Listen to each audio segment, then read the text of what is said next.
after an election heralding a new era for the country and its leadership. The race to be the next president in East Africa's largest economy has been dominated by Deputy President William Ruto and veteran opposition leader Raila Odinga.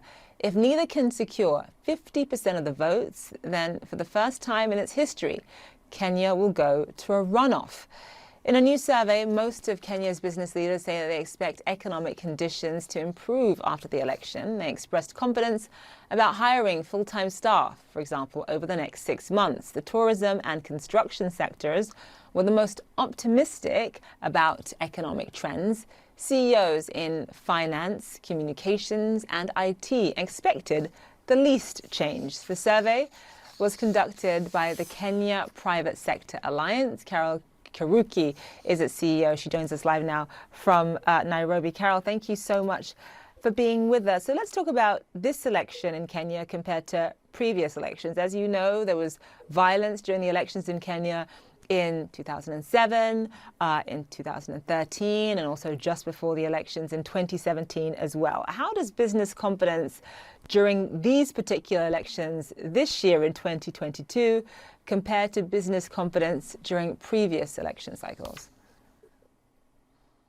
Thank you very much. And it's true. So we really didn't have violence in 2013, but we had some post-election violence in 2017. And actually in 2013 is when we saw the economy not dip as it always does during an election year. So it was a very good year in that sense because we didn't witness. And because I guess there was a lot of fear after coming out of the 2000 election, which was contested, and we had post-election violence. But 2017, yes, we had some contention, and we did have a nullification, and so that led to a bit of instability. But this year has been pretty different, and I think because we're also coming from a crisis, COVID-19, and so people are trying to rebuild back.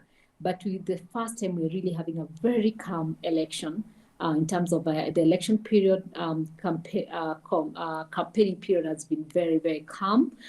Today was the election. We've had very few cases here and there where something has gone wrong, but generally very calm. And I guess that's what's giving the CEOs confidence. When you look at the numbers in 2013, they were at 53.8 out of 100, and 2017, 44. And this time 61. So this time it's more calm, and also because people are really trying to work hard to recover from COVID. Yeah, I mean, it's sort of it's a world of difference compared to 5 years ago when the Supreme Court had to intervene and there were accusations of irregularities, and then there had to be another election held after 60 days.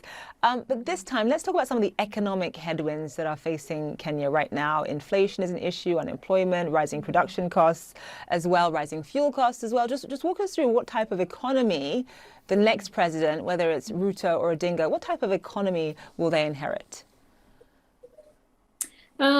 Quite a different economy than what the previous administration that's going out inherited. And yes, you're right. We're going through global changes. There was COVID, so recovery, it was just beginning. And then we're going through the worst drought in 40 years. So again, that's something to consider. Then inflation, which is not only a Kenyan problem, it's a global problem. We've seen that with high price food prices rising in many different parts of the world. So they'll be inheriting an economy that needs to really be cared for. And looking at some of the things that, and then of course there's the Ukraine and Russia war, and you know how that has affected especially many African countries where it concerns fertilizer, wheat, and fuel prices going up. And so that will really mean the next government has to look at the investments in those areas. Can we start looking at our own investments in fertilizer and not only relying on Russia and Ukraine? Can we look at other sources like Morocco, which is also a big exporter of fertilizer? Wheat, we are a producer of wheat, but we import 60% of wheat. Should we be increasing our wheat production? And also could we be looking at other countries like India and who produce wheat and see how we can work in terms of partnerships and fuel. And I know the government has been looking at other sources of fuel and sources, but also going into maybe renewable energy and all. And Carole, unfortunately, we are running out of time. I'm so sorry. But thank you so much. We'll see what the results bring, right? We'll get those results Yes, soon. yes, yes. That's Carole. what will give the confidence, yeah, to the business community.